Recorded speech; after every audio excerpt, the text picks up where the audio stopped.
Good evening class. आज हम लोग अपनी पोएम स्टार्ट करेंगे how to tell wild animals by Carolyn Wells. ठीक है, पोएट है, इसका नाम है कैरोलिन वेल्स। और उन्होंने जो है वो काफ़ी सारी बुक्स लिखती थी, जनरली मिस्ट्री के ऊपर लिखती थी।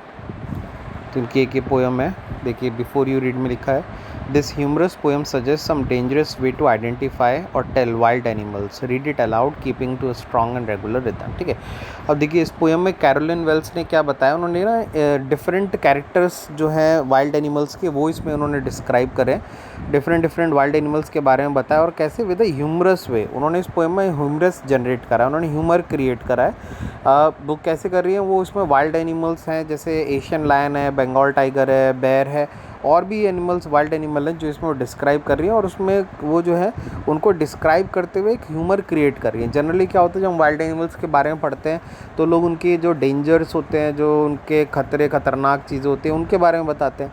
यहाँ पे भी कैरोलिन वेल्स ने वही करा है, बट उन्होंने वो सब करा है एक ह्यूमरस वे में उन्होंने क्रिएट करा है। ठीक है, देखिए जैसे पहले देखते हैं, if ever you should go by chance to jungles in the east and if there should you to you advance a large and tawny beast, if he roars at you as you are dying, you will know it is the Asian lion। ठीक है, यहाँ पे पहले Asian line को underline कर लीजिए जिनके पास book है।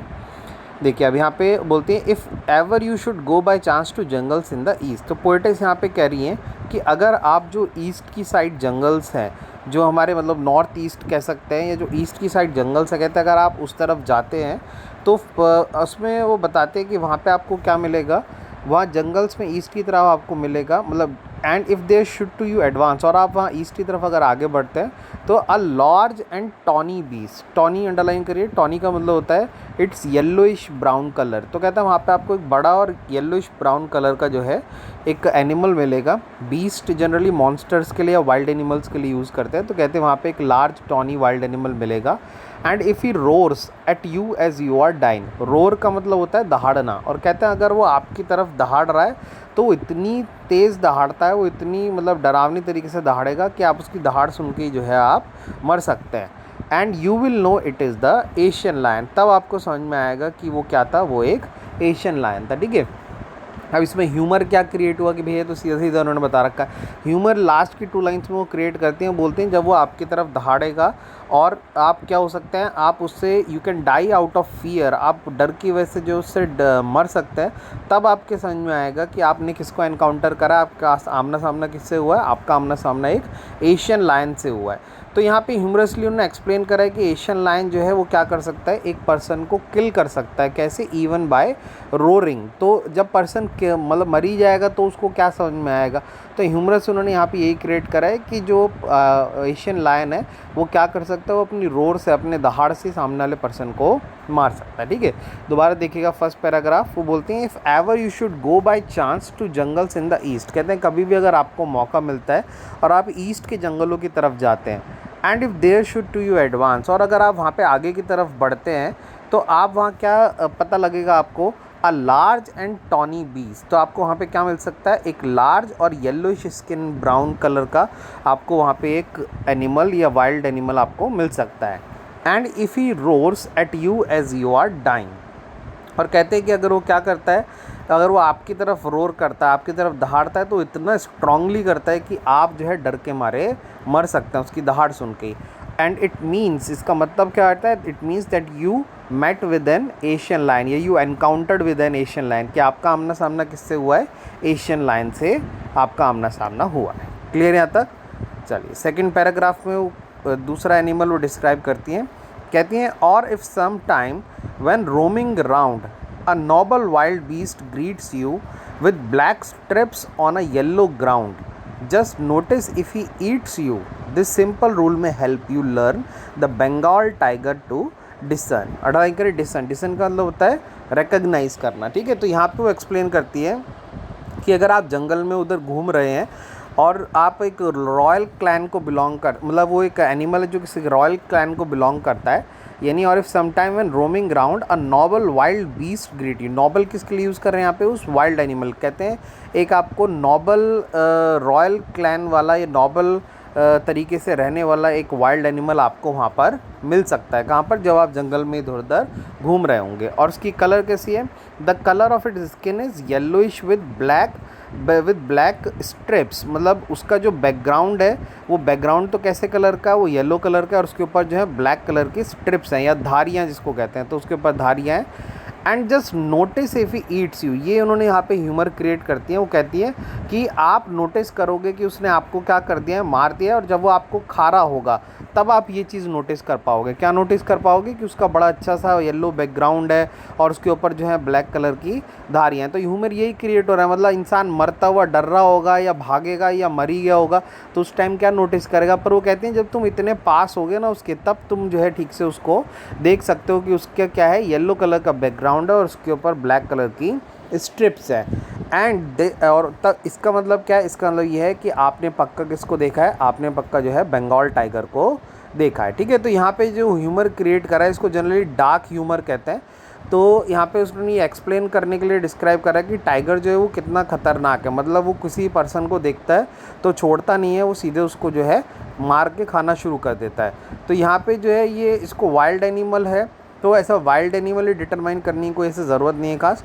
तो ह्यूमर यही क्रिएट करा है उन्होंने, यहाँ पर दिखाया तो उसको वाइल्ड एनिमल ही है कि वो क्या कर रहा है, वो सामने वाले पर्सन को जान से मार रहा है और उसको खा रहा है। और उसकी जो कैरेक्टरिस्टिक उन्होंने बताई कि उसका जो येलो कलर का बैकग्राउंड है और साथ में उसके ऊपर क्या है, ब्लैक कलर की स्ट्रिप्स हैं। और कहते हैं अगर आपको ऐसा वाइल्ड एनिमल आपको मिलता है तो पक्का वो क्या है, वो एक बंगाल टाइगर है। ठीक है, नेक्स्ट थर्ड पैराग्राफ देखिए। इफ़ स्ट्रॉलिंग फोर्थ, स्ट्रॉलिंग का मतलब होता है ऐसे कैजुअली वॉक करना, धीरे धीरे चलना। कहते हैं strolling fourth a beast you view, और कहते हैं अगर ऐसे कैजुअली चलते जंगल में आपके सामने अगर कोई वाइल्ड एनिमल आ जाता है, whose hide with spots is peppered का मतलब होता है स्पॉट्स को बोलता है। और कहते हैं जिसका ऊपर आपको क्या मिलेंगे, ऐसे ब्लैक कलर के स्पॉट्स मिलेंगे। As soon as he has left on you, left माने झपट्टा मारना, you will know it is the leopard. It will do no good to roar with pain. He will only lap and lap again. ठीक है, यहाँ पे देखिए उन्होंने क्या बताया, वो पोइट ने बोलते हैं कि अगर कैजुअली आप अगर ऐसा जंगल में वॉक कर रहे हैं तो आप जो है पक्का एक ऐसे एनिमल से मिल सकते हैं जिसके ऊपर क्या होंगे, ब्लैक कलर के स्पॉट्स होंगे। और वो एनिमल इतना तेज़ है कि आप बस सोच ही रहे होंगे इतने में वो आपके ऊपर जो है लीप कर जाएगा ना, आपके ऊपर झपट्टा मार देगा या आपके ऊपर जंप करेगा ऑन यू। एंड इसका मतलब क्या है, that it will jump on you, मतलब वो आपके ऊपर जो है ऐसे छलांग लगाएगा, झपट्टा मारेगा। सो ये जो जंपिंग इंडिकेशन है ये क्या दिखाता है, ये जंपिंग इंडिकेशन दिखाता है कि वो पक्का कौन सा एनिमल है, that you will know it is the leopard. तब आपकी समझ में आएगा कि झपट्टा मारने वाला एनिमल कौन है, वो एक लेपर्ड है। क्योंकि जैसे ऊपर देखिए हमने लॉयन के बारे में पढ़ा, टाइगर के बारे में पढ़ा, तो लॉयन और टाइगर को ऐसे झपट्टा मारने की ज़रूरत नहीं होती, वो इतनी तेज़ होते हैं कि वो आपको पकड़ लेते हैं और अपने तरीके से, सबके मतलब हर वाइल्ड एनिमल का अपना तरीका होता है मारने का। तो लेपर्ड का ये होता है कि वो अपने शिकार के ऊपर जंप कर जाता है और जंप करते ही जो है उसको फिर वो मारना शुरू करता है। और साथ साथ वो क्या ऐड करती है, that it will no good to roar with pain. कहते हैं आप चाहे कितना भी दर्द में कर्राते रहना, दर्द में रोते रहना, पर इससे कोई फ़ायदा नहीं होने वाला। क्यों? क्योंकि वो आपके ऊपर he will only lap and lap again, वो आपके ऊपर जो है जंपिंग करता ही रहेगा, मतलब आपको वो मारता ही रहेगा। ठीक है, तो इस स्टैंजा में जो है उन्होंने किसको एक्सप्लेन करा, इसमें उन्होंने लेपर्ड को एक्सप्लेन करा है। ठीक है, और इसमें ह्यूमर क्या क्रिएट करा है कि आप कितना ही रोते रहता है, चिल्लाते रहना, वो आपके ऊपर क्या करता रहेगा, जंप करता रहेगा। ठीक है, क्लियर। एक बार फटाफट इस पेज पे 3 एनिमल्स हमने डिस्क्राइब करें हैं। पहला एनिमल था हमारा एशियन लायन, सेकंड एनिमल था बंगाल टाइगर और थर्ड एनिमल था हमारा लेपर्ड। एशियन लायन का कैरेक्टरिस्टिक क्या बताया, एशियन लायन का कैरेक्टरिस्टिक बताया वो एक लार्ज और टॉनी बीस्ट है। टॉनी होता है जो येलोइश ब्राउन कलर का होता है, और ह्यूमर क्रिएट करा है कि वो इतनी तेज़ दहाड़ता है कि आप डर के मारे उसकी दहाड़ से ही मर सकते हैं। ठीक है, सेकंड बंगाल टाइगर, उसका कैरेक्टरिस्टिक क्या था कि उसका येलो कलर का बैकग्राउंड है और उसके ऊपर जो है ब्लैक कलर की स्ट्रिप्स होती हैं। और वो कहता है कि जब वो आपको मार के खा रहा होगा तब आप इस चीज़ को और करीब से जो है देख सकते हैं कि उसके ऊपर उसका कलर कैसा है, स्ट्रिप्स कैसी हैं। तो ये यहाँ पे ह्यूमर था। तीसरा एनिमल उन्होंने लेपर्ड डिस्क्राइब करा है। लेपर्ड के बारे में उन्होंने बोला कि वो इतना तेज़ है कि आप बस सोचेंगे इतने में वो आपके ऊपर जंप कर जाएगा और आप दर्द के मारे कितने ही आप चिल्लाते रहना, रोते रहना, बट वो दया बिल्कुल भी नहीं दिखाएगा, वो आपके ऊपर ऐसे ही जंप करता रहेगा। ठीक है, चलिए हम नेक्स्ट पेज पे हमारा फर्स्ट एनिमल आता है। If when you are walking round your yard you meet a creature there who hugs you very very hard, be sure it is a bear. If you have any doubts I guess he will give you just one more caress. ठीक है, अब यहाँ पे जो है bear के बारे में उन्होंने बताया, वो बताती हैं if you are walking around your yard. ठीक है, यार्ड ही किसको बोल रहे हैं, ये यार्ड जनरली ना जो पीछे वाला एरिया होता है उसको बोलते हैं. मतलब जो ऐसे बड़े घर होते हैं, फार्म हाउस टाइप होते हैं, तो पीछे का जो ओपन एरिया होता है उसको यार्ड बोला जाता है. तो जनरली जो बेयर्स होते हैं जो ऐसे फार्म हाउस जंगल करीब होते हैं, तो ये बेयर अक्सर जो है वहाँ पर बैकयार्ड में आ जाते हैं. आप लोग ऐसा डिस्कवरी वगैरह पे भी देखें तो कई बार बेयर की न्यूज़ आती है कि वहाँ पे कार खड़ी थी, वो कार के पास आ गए, कार में से कुछ कार में घुस गए, बैकयार्ड में घुस गए. क्यों, मतलब ये थोड़ा सा हम कह सकते हैं वाइल्ड एनिमल तो है ये पक्का, मतलब वो बहुत मार देता है बुरी तरीके से. और इसका जो मारने का तरीका होता है, ये क्या करता है, ये जो बैकबोन होती है उसको तोड़ देता है. ये अपने जो उसका प्रे शिकार जो होता है इसका, उसको बैकबोन तोड़ देता है, फिर वो चलने लायक नहीं रहता, फिर उसको पड़े पड़े को जो है फिर मारता रहता है. तो और पंजे उसकी कमर पे ही मारता है ये. तो इसलिए उन्होंने यहाँ पे हग का भी बोला है, that who hugs you very hard. मतलब वो ऐसा क्या करता है, ऐसे पकड़ लेगा आपको और पकड़े से झटका मारेगा, उसमें एक में ही आपकी जो है कमर टूट जाती है. तो जनरली खाने पीने की चीज़ें ढूंढने के लिए जो है अक्सर बैकयार्ड में आ जाते हैं. तो कहती हैं अगर आप ऐसा अपने लॉन में वॉक कर रहे हैं पीछे की साइड बैकयार्ड में, तो आपको पक्का वहाँ पे एक क्रिएचर मिल जाएगा. और वो क्रिएचर क्या होगा, who hugs you very hard, जो आपको बहुत टाइटली हग करेगा. और हाँ, अगर कोई आपको क्रिएचर ऐसा मिलता है जो आपको ऐसा बहुत बहुत टाइटली हग कर रहा है, तो आप श्योर हो जाना कि वो पक्का कौन है, वो पक्का एक बियर है.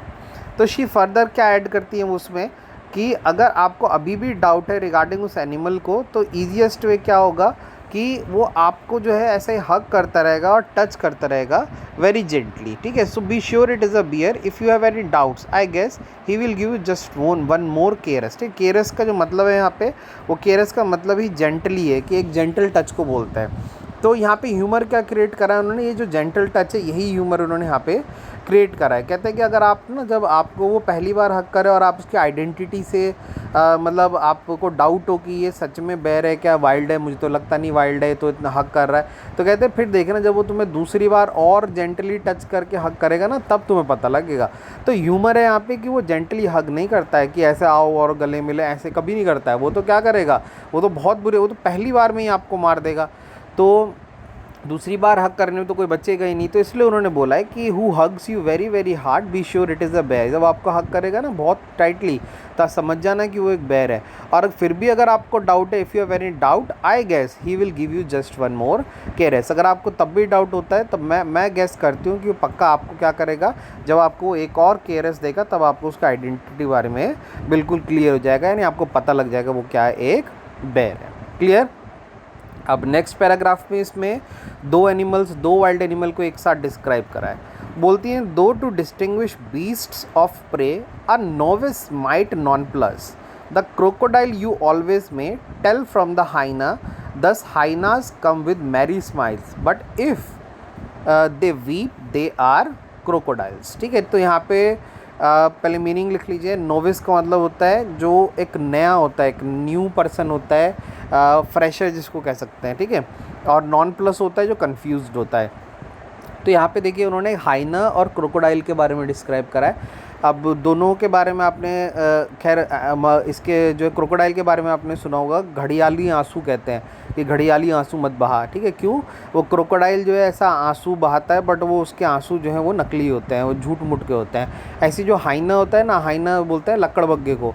तो ये क्या करता है, ये जनरली जो ऐसे टाइगर लॉयन वगैरह होते हैं ना, तो वैसे तो ये अपने आप भी शिकार कर लेते हैं झुंड में, पर जनरली टाइगर लॉयन जो होते हैं, तो वो टाइगर लॉयन जब अपना शिकार करके थोड़ा बहुत छोड़ देते हैं, तो ये हाइनास जाके उनको खाते हैं. तो जैसे मोगली देखा था, मोगली में शेर खान के साथ जो होता है वो टबाकी, तो टबाकी जो है वो यही है हाइना. तो हाइना की क्या क्वालिटी कह सकते हैं, उसका फीचर कह सकते हैं कि आप जनरली उसके फेस की तरफ देखें ना, तो ऐसा लगता है जैसे वो स्माइल कर रहा है, बट वो स्माइल नहीं कर रहा होता. आप सोचें वो स्माइल कर रहा है, आपकी उसके पास स्माइल करते जाएँ तो तुरंत वो जो है बुड़का भर लेगा, काट लेगा वो. और क्रोकोडाइल क्या, क्रोकोडाइल भी ऐसी होता है. क्रोकोडाइल को अगर आप देखें तो ना, जैसे गाय भैंस देखते हैं तो ऐसे हल्की सी लाइन उनके आँख के पास होती है, जैसे वो रोए, तो उनके तो सच में आंसू होते हैं. बट ये जो है ये इसकी आँख से ऐसा लगता है जैसे पानी निकल रहा है, बट वो आंसू नहीं होता, वो इनकी फीचर ही ऐसा कि वो जो इनकी आँख से कभी पानी आने लगता है. तो कहता है आप कभी भी ऐसा दया खा के मगरमच्छ के पास चले मत जाना कि अरे वो रो रहा है वो, क्योंकि आप उसके पास जाएंगे और फिर थोड़ी देर में आप उसके मुंह के अंदर होंगे। तो ये दोनों जो हैं ये क्या है, ये इनकी चालाकी वाला हम कह सकते हैं, ये इनका फीचर है।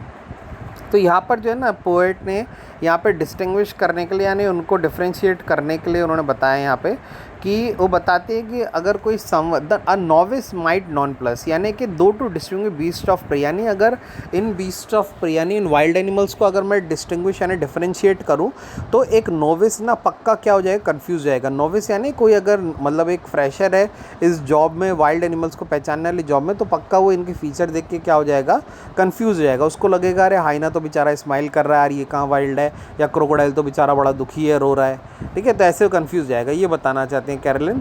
थर्ड लाइन बोलती हैं the crocodile you always may tell from the hyena दस। वो कहती है कि पोएट कि मतलब रीडर्स को बताने के लिए कि मैं दोनों एनिमल्स में डिफ्रेंशिएट करती हूँ। वो बताती हैं हाइनास क्या कर रहा होगा, hyenas come with merry smiles, merry happy को बोलते हैं, एंड स्माइल होता है। तो कहते हैं हाइना जो है जब भी आपके पास आएगा आपको ऐसा लगेगा जैसे वो क्या कर रहा है, वो स्माइल कर रहा है, एक स्माइलिंग फेस के साथ आएगा।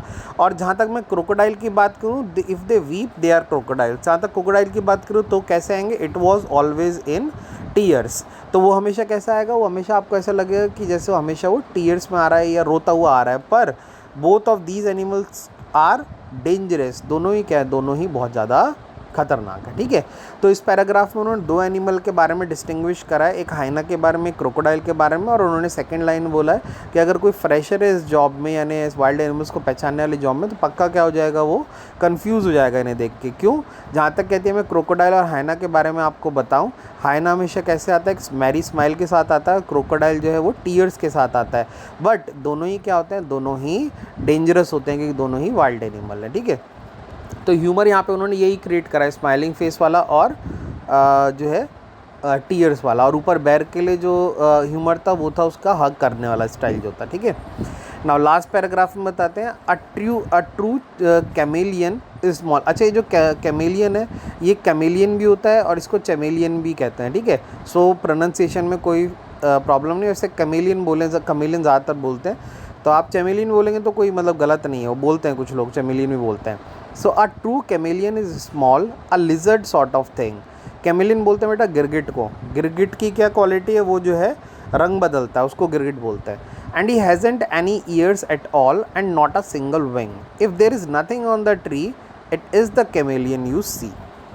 तो पोएट यहाँ पे बताती हैं, कहती है एक छोटा स्मॉल क्रिएचर है और वो किसकी तरह लगता है, बिल्कुल लिजर्ड की तरह लगता है, यानी छिपकली की तरह लगता है। पर दोनों में डिफरेंस क्या है कि दोनों जो है कैमेलियन और मतलब समानता ये है कि कैमेलियन और लिजर्ड दोनों के क्या नहीं होते, ना तो ईयर्स होते ना ही उनके विंग्स होते। पर जहाँ तक मैं कैमेलियन की बात करूँ, कैमेलियन के अंदर एक एबिलिटी होती है अपना कलर जो है सरफेस के अकॉर्डिंग, जो उनका बैकग्राउंड है उसके अकॉर्डिंग, जिस पे वो बैठे हुए हैं या जहाँ पे भी हैं, वो उसके सरफेस या बैकग्राउंड के अकॉर्डिंग अपना कलर जो है वो चेंज कर लेते हैं। So therefore if you see, अगर आपको वहाँ पे लिखता है कि if there is nothing on the tree, मतलब अगर आपको लग रहा है आप वहाँ पे ट्री की तरफ देख रहे हैं और आपको वहाँ पे कुछ दिखाई नहीं दे रहा है, तो पक्का वहाँ पे क्या होगा, वहाँ पे एक कैमेलियन ज़रूर होगा। मतलब उनका वो कहना है कि अगर आपने कोई ट्री देख रहे हैं, कोई भी सरफेस देख रहे हैं, आपको लग रहा है जंगल में कि नहीं ये तो कुछ भी नहीं होगा यहाँ पे, तो पक्का वहाँ क्या होगा, वहाँ पर आपको एक कैमेलियन ज़रूर मिल सकता है। क्यों, क्योंकि कैमेलियन की यही उसकी आइडेंटिटी, यही उसकी एबिलिटी है कि वो अपने सरफेस के अकॉर्डिंग अपने कलर को चेंज कर लेता है, जिससे वो हाइड हो जाता है। तो वो अपना जो कलर है वो किसके अकॉर्डिंग चेंज कर लेगा, ट्री के अकॉर्डिंग चेंज कर लेगा, जिसके अकॉर्डिंग आपको जो है वो पता नहीं लग पाएगा, ठीक है। तो सेकंड पेज पे हमें 3 वाइल्ड एनिमल्स डिस्क्राइब करे उन्होंने। पहला वाइल्ड एनिमल था बेयर, और बेयर की क्या क्वालिटी है कि वो क्या करता है, वो बहुत टाइटली जो है हग कर लेता है, और जिससे वो क्या कर सकता है, आपको मार सकता है। और अगर आपको पहली बार में यकीन ना हो तो जब वो दूसरा हग करेगा तब आपको पक्का पता लग जाएगा कि वो एक बेयर है। सेकंड पैराग्राफ में उन्होंने 2 वाइल्ड एनिमल बताए, हाइना और क्रोकोडाइल। दोनों की क्या क्वालिटी है कि दोनों वाइल्ड एनिमल तो हैं ही, साथ में हाइना का ऐसा लगता है स्माइलिंग फेस है, और क्रोकोडाइल के जो है फेक टीयर्स होते हैं, जब ऐसा लगता है जैसे वो रो रहा है, बट दोनों ही क्या है, डेंजरस है। फिर लास्ट है कैमेलियन, एक स्मॉल क्रिएचर है लिजर्ड की तरह का, जिसके ना तो विंग्स है ना ईयर्स हैं लिजर्ड की तरह, बट उसके पास एक एबिलिटी है कि वो अपने सरफेस के अकॉर्डिंग, इस पे वो बैठा है उसके अकॉर्डिंग अपने कलर को वो चेंज कर लेता है। तो आप जंगल में और अगर आपको लगता है कि यहाँ पे कोई भी ऐसा क्रिएचर नहीं है तो भूल जाइए, क्योंकि वहाँ पक्का आपको कैमेलियन ज़रूर मिल सकता है, जिसने सरफेस के अकॉर्डिंग अपना कलर चेंज कर रखा होगा। क्लियर यहाँ तक सबको? चलिए अब मैं दूसरी वीडियो में आपको जो है इसके पोएटिक डिवाइसेस बताऊँगा।